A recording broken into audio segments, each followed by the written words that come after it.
Bonjour à tous et à toutes, j'espère que vous allez tous et toutes bien depuis la dernière fois. Moi, ça va super. Aujourd'hui, j'ai une très bonne nouvelle à vous annoncer et pour ça, on va repartir du côté de l'Espagne pour parler du Real Madrid. Alors, on va pas perdre plus de temps et on y va.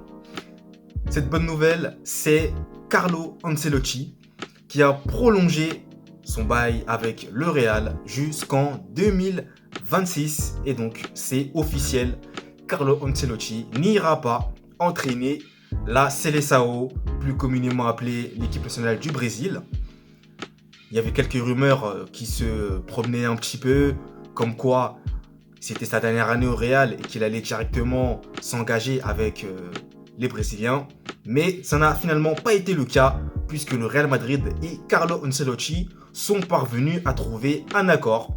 Ce qui veut dire que Carlo Ancelotti va donc prolonger jusqu'en 2026, comme je vous le disais, avec le Real Madrid. Pour ma part, je ne vous cache pas que c'est une très bonne nouvelle. Voilà. Honnêtement, c'est vrai que j'avais un petit peu de doute sur sa présence au Real Madrid. C'est vrai que c'était pas assez clair, c'était plutôt flou. Et là, on a eu un retournement de situation complet. Vraiment, cette fin d'année, il y a vraiment des retournements de situation incroyables. Et là, c'est un des nombreux retournements de situation.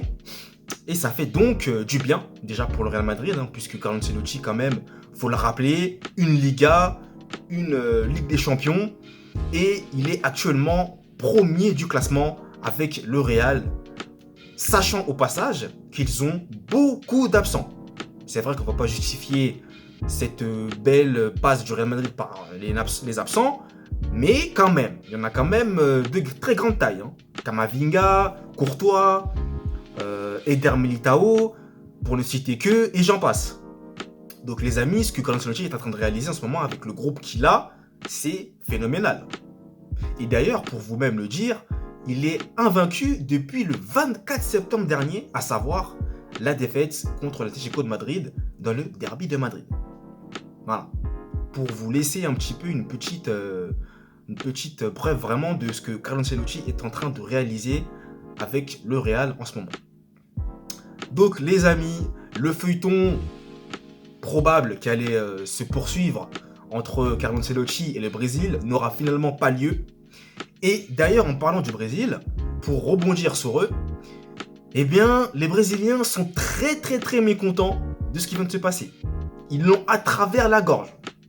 Et honnêtement, c'est vrai que y a de quoi quand même être un peu déçu, sachant qu'on avait quand même des certitudes, on va dire, entre guillemets, que Carlo Ancelotti était proche de rejoindre la sélection brésilienne. Moi-même, je me suis dit, bon, j'ai l'impression qu'il ne va pas rester longtemps sur le banc madrilène. Et bien finalement, je me suis bien trompé. Et c'est donc les Brésiliens qui vont devoir prendre leur mal en patience, entre guillemets, parce que honnêtement, je ne pense pas qu'ils vont attendre, clairement. Donc après, c'est à voir. Mais là, je pense qu'ils ont assez attendu. Et il faudra voir comment est-ce que la Seleção va s'organiser pour recruter un coach d'expérience. Malheureusement, vu que Ancelotti n'est plus disponible, les amis. Donc, l'information principale à retenir, le prolongement de Carlo Ancelotti avec le Real Madrid jusqu'en 2026. C'est donc la fin de cette vidéo. Donc, si vous l'avez apprécié, n'hésitez pas à me mettre un j'aime si ce n'est pas encore fait. Un j'aime pas si vous n'avez pas aimé. Et n'hésitez pas aussi à me dire en commentaire ce que vous pensez de cette prolongation de Carlo Ancelotti avec le Real Madrid. N'hésitez pas également à commander mon livre broché disponible sur Amazon qui retrace notamment le parcours de Lionel Messi dans la barre de description. Et nous les amis, on se retrouve très vite pour de nouvelles aventures et une nouvelle vidéo. Allez, peace!